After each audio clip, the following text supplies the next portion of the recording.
got Kevin Higgins from across the water in Ireland, and he's agreed to do a special feature here. Kevin, how are you doing? I am good. Now, can I just start this, because what we're going to do is we're going to talk about what a great poem is, and you've got two examples. But before we do a great poem, I'd like to see if what you think of this poem. Are you trying to cause trouble for me now? No. This poem, it's by Ryan Giggs. It goes like this: My darling Kate, unequivocally our love was fate. I fell in love with you at first sight. I remember because I was as high as a kite. Those beautiful eyes made me shiver. I'm not going to lie. I think of you. I dream of you. Can't help thinking pulling you was my greatest ever coup. That stomach, those abs, those pictures you send so I can keep tabs. You make me feel funny down there, especially when you're there and you look up and stare. I'm beginning to think you are always right. That's okay. It will keep us tight. I'm going to end by saying you are my love, my friend, my soul, and most of all, you believe in me, which makes me hard as a totem pole. What's your assessment on that particular? That is a very special piece of work. I was aware that there were poems involved in that court case. I hadn't actually read any of them. I love his misspelling of coup, C-O-O. I mean, that's anyone can do that. It has one advantage, and that is cringing honesty. And it's an ooh poem, as my students would say. It is a poem that makes you want to run away and never read anything again. And in a way, that is there is an authentic, we talked about authenticity. There is an authenticity in the poetry of Ryan Giggs. So maybe I should write an article saying that whatever else, he has authenticity. Was this poem meant to be shared publicly? I don't think. No. I'm sorry. I feel a bit bad doing it, but it was publicly shared in the court. I think, and that's why. I mean, and is this the woman he didn't write it, and I found I didn't write it. Or his wife? Sorry? Was this his wife and girlfriend, or the person he was having the affair with, allegedly? I didn't really follow it that much, but I think it was someone that he fell out with, who spilled the beans on his poetry as a way of getting back at him. We've all done that. We've all done that. I think that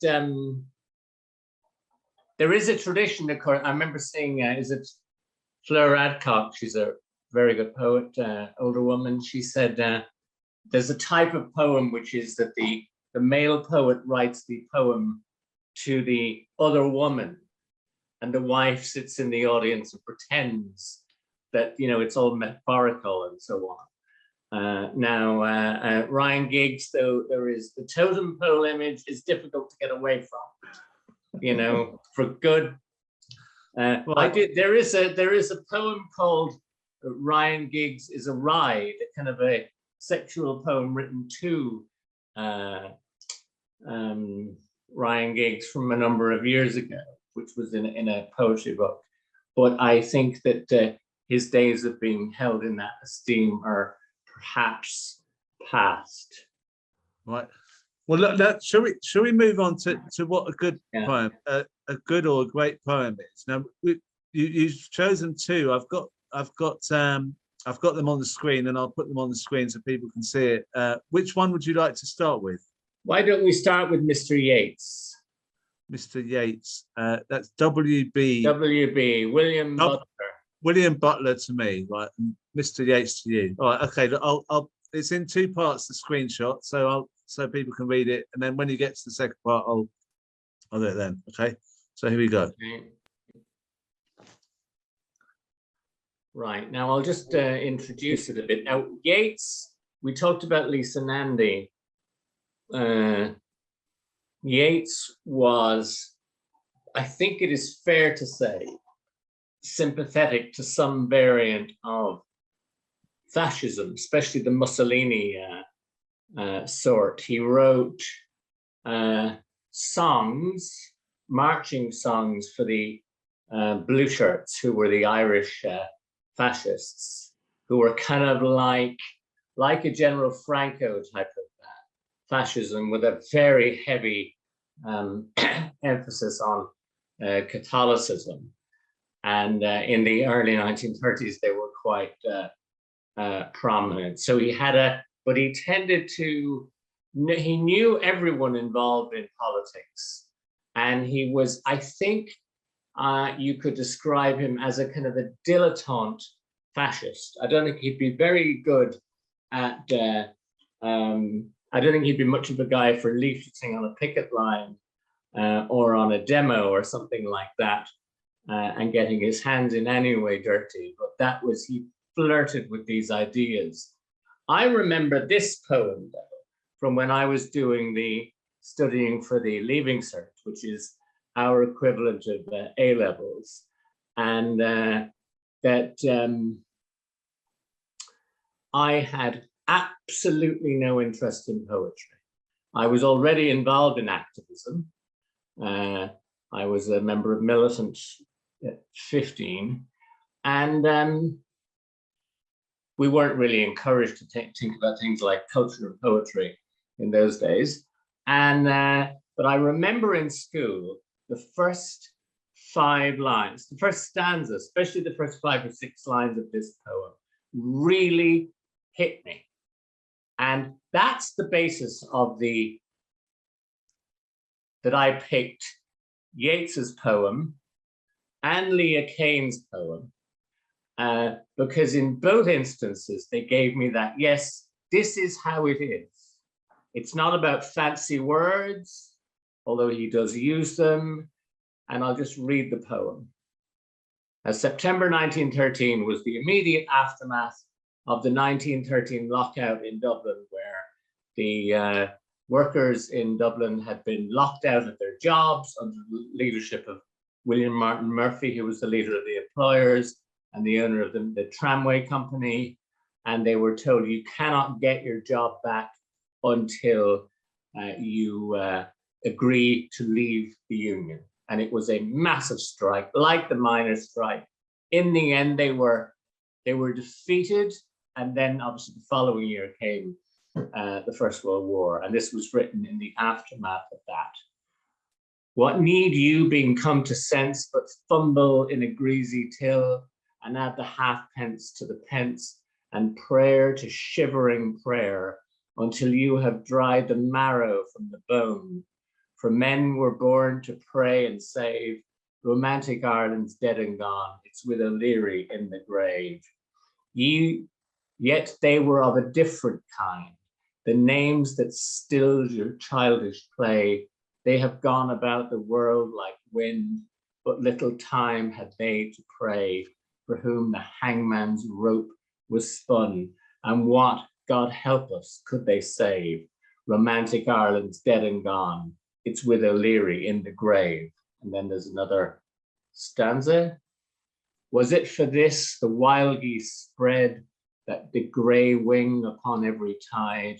For this that all the blood was shed? For this Edward Fitzgerald died, and Robert Emmet and Wolfe Tone, all that delirium of the brave?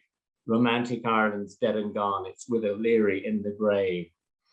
Yet could we turn the years again and call those exiles as they were, in all your loneliness and pain, you'd cry, some woman's yellow hair has maddened every mother's son. They weighed so lightly what they gave, but let them be, they're dead and gone. They're with O'Leary in the grave. Now, there are a number of figures from Irish history, all progressive figures. Robert Emmet was a leader of a revolt. Wolfe Tone was the leader of the 1798 rebellion. Edward Fitzgerald, the O'Leary, who was in his grave as well. All of these figures were prominent in rebellions against British rule.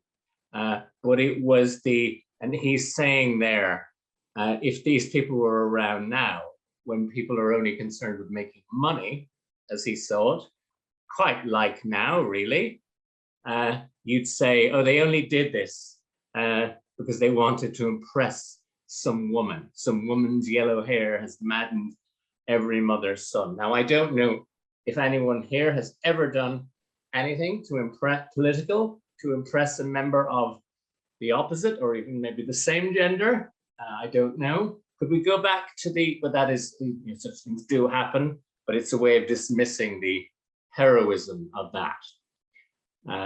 So there we are. Now, the thing though that got me was, as soon as the teacher read those first 5 or 6 lines, I thought, I know the shopkeeper he means. I can see the guy on Shop Street in Galway. The shop is still there.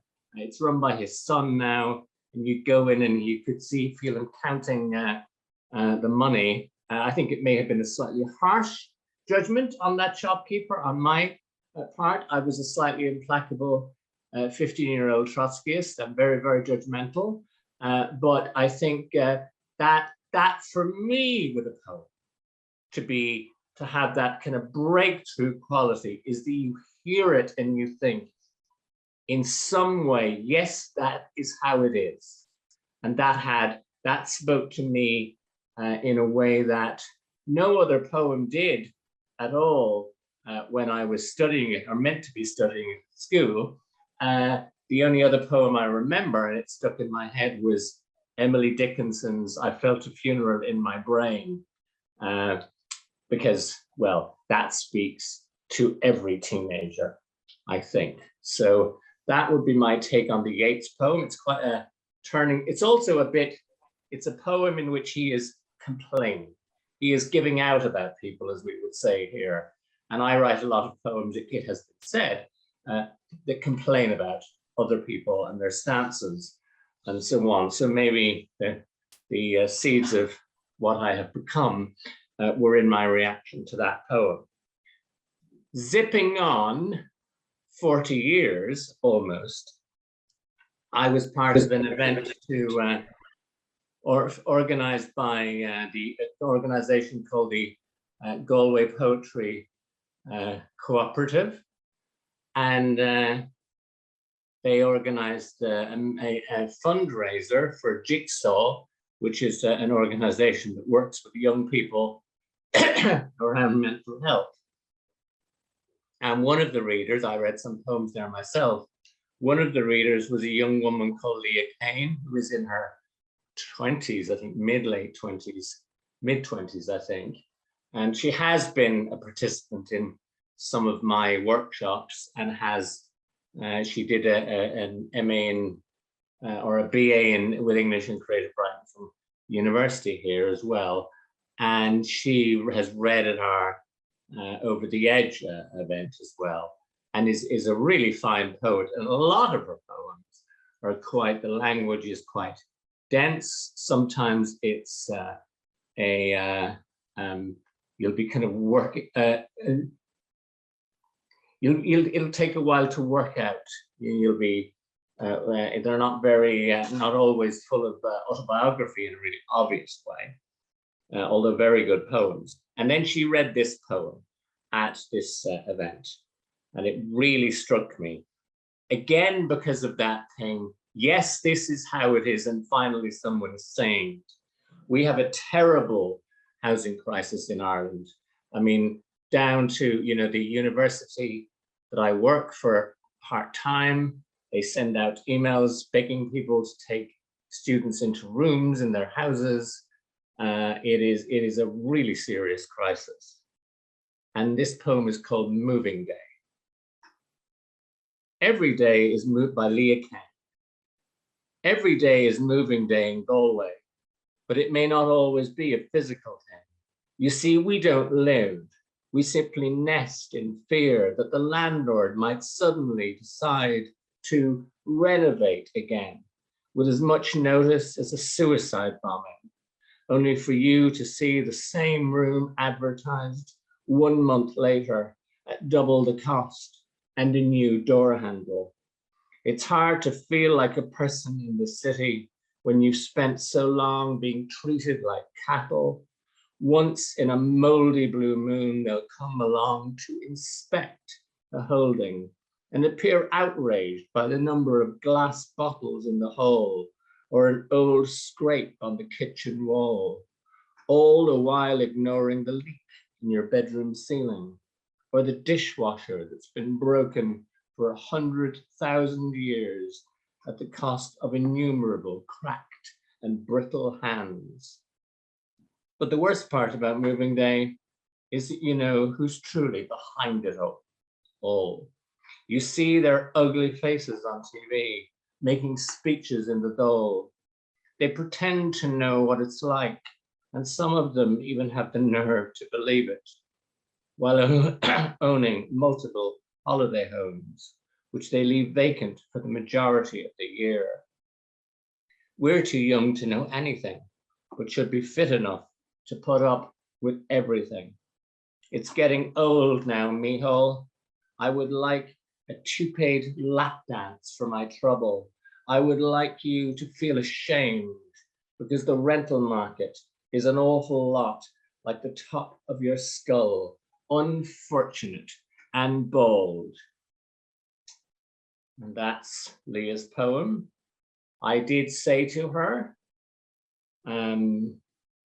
after she read it, that I was pretty devastated at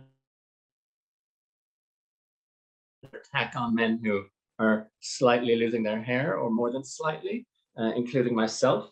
But it really struck me when I heard her read that poem, that so often you go to literary events and the things that people are really talking about outside are not inside. And that problem has become far more obvious in the last few years as the economic crisis has grown more severe.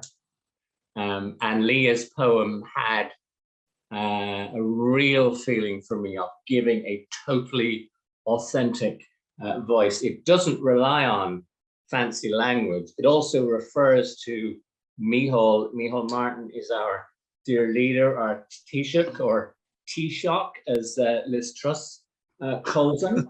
And he will be gone in December. I think he's replaced by the other guy, Leo Varadkar. They have a revolving situation. That's the thing that made me think of, to match that with the Yeats poem, because they also refer to real people. Now, there are a whole, that poem has been published online in actually a UK-based magazine, brilliantly titled magazine called Spilling Cocoa Over Martin-Amis, which is both a wonderful title and something that probably should actually happen in real life. But it really struck me that you'd never get, there are a whole load of literary magazines who, because she names Mihal Martin and declares that she wants him to give her a two-paid lap dance, which will be quite the sight, that they would dismiss that. They would say, no, that's right. That's not, you're meant to rise above. They wouldn't even say that at all, but absolutely. And yet that poem really hit me, and it had that, finally someone is saying it. And the Yeats poem in the first stanza especially had, for me, looking at, people who were just obsessed with the kind of the money grabbing class in Ireland, which is the people who always seem to be okay, whatever. They don't pray anymore, but by God they save. So that is that. So Leah Keane. Can I just ask you a quick question about the form, because they're not rhyming like Giggs's master work. Obviously they haven't learned to rhyme with the finesse of Ryan Giggs. No. So rhyming, I mean, that's a misconception, isn't it? That poems all have to rhyme, and the way they flow with the rhythm of them as well. It's not in a real tight structure, is it? I mean, there's a lot of misconceptions about the rhyme thing in English and German. there are a lot less words that rhyme with each other than there are in languages like Spanish, Italian, and French. So if you look at really exotic, experimental, say, surrealist poetry of the 20s, it will break every other rule in France, but it will tend still to rhyme. You much more get to the moon and June point, where it starts to sound like a bad song lyric in English. So for that reason, I think people find other ways of making sounds, kind of half rhymes, all of that sort of thing. Now, I do think the rhythm of a poem is important, but we don't speak in the kind of, if you go back to, say, when everyone wrote in iambic pentameter, we don't speak like people did at the time of Jane Austen, in the very formal, and obviously the class, that was a very particular class who were portrayed in those books, mostly. So I think speech and poetry will always, poetry shadows everyday speech to a certain extent and evolves. But like, for example, and it's always, anything new in poetry is always denounced. Sonnets, the writing of sonnets was a craze in Italy in the 16th century, which was condemned by the Catholic Church, who always get in on these things, because sonnets were one of the first type of poem that were written privately on a piece of paper and given to someone, a bit like Ryan Giggs thought he was doing. He didn't know the... Go back to Giggs again. We're back to him again. So he is in that tradition, except he was outed. But particularly women, writing sonnets was very popular with women in 16th century Italy, and the church worried about the sort of things they might be writing, and a bit like Vermeer's love letter, you know, what is she saying, and who is it going to, so that it could lead to inappropriate occasions of sin, as the Catholic Church here was said. And whereas poetry previously had been more public, like the troubadours, like say a poem like Dylan Thomas's "Do Not Go Gently Into That Good Night" is a villanelle. It's very chanty, there's a lot of repetition. It comes from that tradition. So if you were reading a poem to a whole room, we knew what you were saying. Right. You know?